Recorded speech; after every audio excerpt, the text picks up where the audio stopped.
रोशनी का रंग साफ नहीं था, इसीलिए शादी के कुछ दिनों के बाद ही सास के ताने मिलना शुरू हो गए कि ये काली कलौटी बहू मेरे ही नसीब में लिखी थी।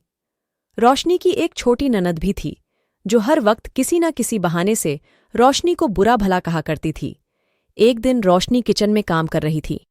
उसकी ननद किचन में आकर कहने लगी, अरे भाभी, ये आप हो? मैंने समझा कि काम वाली बाई प्याज काट रही है। रोशनी ने मुड़कर अपनी ननद की तरफ देखा। उसके चेहरे पर मजाक वाली मुस्कुराहट थी।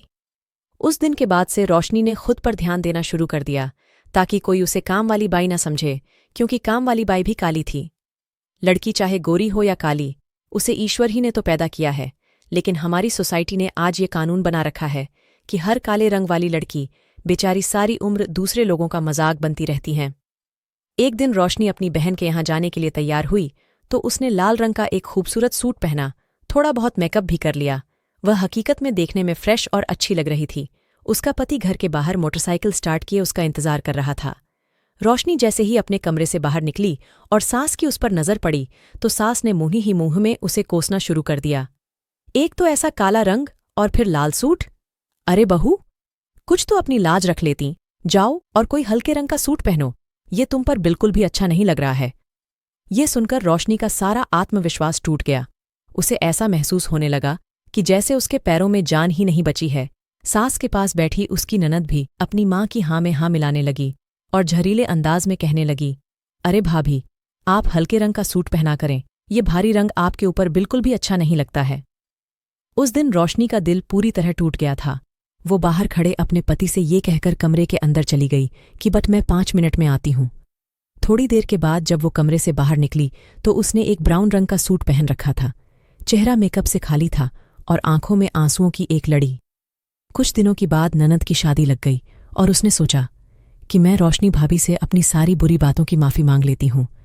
लेकिन उस दिन रोशनी तेज़ कदमों के साथ कमरे से बाहर निकल गई।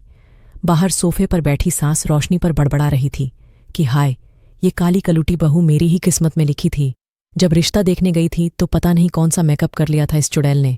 मुझे क्या मालूम था कि ये इतनी काली है कि तवा भी इसे देखकर शर्माए। रोशनी अब सास की इन कड़वी कसौटी बातों की आदी बन चुकी थी।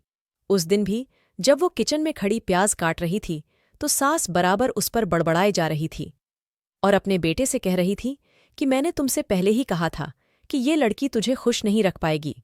इसका चेहरा तो देखो, जैसे हंसी छूकर भी ना गुजरी हो। हर वक्त मुंह बनाए घर में इधर उधर चक्कर लगाया करती है। कोई काम तो करना आता नहीं है। मेरा तो इसे देख देख कर जी जलता है। पति भी मासूमियत से बोला कि माऊं, मैं खुद भी इससे कहा करता हूं कि खुश रहा करो। तुम्हारे पास किस चीज की कमी है, मगर ये मेरी सुनती ही नहीं। अरे अगर नहीं सुनती तो भगाओ इसको, अपनी जिंदगी से और भी बहुत सी लड़कियां मिल जाएंगी मेरे शाहजादे को। उसी वक्त घर के दरवाजे पर दस्तक हुई और एक मेहमान घर के अंदर आए। मेहमान के आने से सास की जुबान रुकी और शायद रोशनी के आंसू भी। अरे नहीं, रोशनी तो अभी भी रो रही थी। उसकी आंखों से बराबर आंसू निकलते जा रहे थे। शायद प्याज कड़वा था या फिर सास की बातें। आने वाला मेहमान कोई और नहीं बल्कि रोशनी की ननद थी, जो शादी के बाद आज पहली बार घर आई थी। रोशनी सुबह से किचन में अकेली काम कर रही थी। उसने मेहमानों के लिए बिरयानी बनाई, सालन में कोफ्ते और मीठे में ड्राई फ्राइड। रायता बनाने के लिए दही लेने को फ्रिज खोला तो उसमें दही नहीं था। उसने सोचा कि मम्मी से कहकर दही मंगवा लेती हूँ। वह मम्मी की कमरे की तरफ बढ़ी, लेकिन कमरे के बाहर पहुंचते ही रोशनी के कदम रुक गए, क्योंकि अंदर से उसकी ननद की रोने की आवाज आ रही थी। वह अपनी मां से लिपट कर रो रही थी और कह रही थी कि मेरी सास मुझसे कह रही थी कि आता सिर्फ गोरा होने से कुछ नहीं होता, माँ बाप को कुछ काम करना भी सिखाना चाहिए। मेरी सास मुझे जब भी देखती है तो मुझे कोसना शुरू कर देती है। हर वक्त बुरा भला कहाँ करती है। मेरी शादी को तो अभी सिर्फ 10 दिन ही हुए हैं। मेरा उस घर में दम घुटता है। कमरे के अंदर बैठो तो सांस की बातें, कमरे में घुसी बैठी रहती है, कोई काम नहीं करती, और बाहर निकलो तो अलग बातें कि इस जैसी फौहड़ बहू तो मैंने आज तक नहीं देखी। एक काम करने की तमीज नहीं है।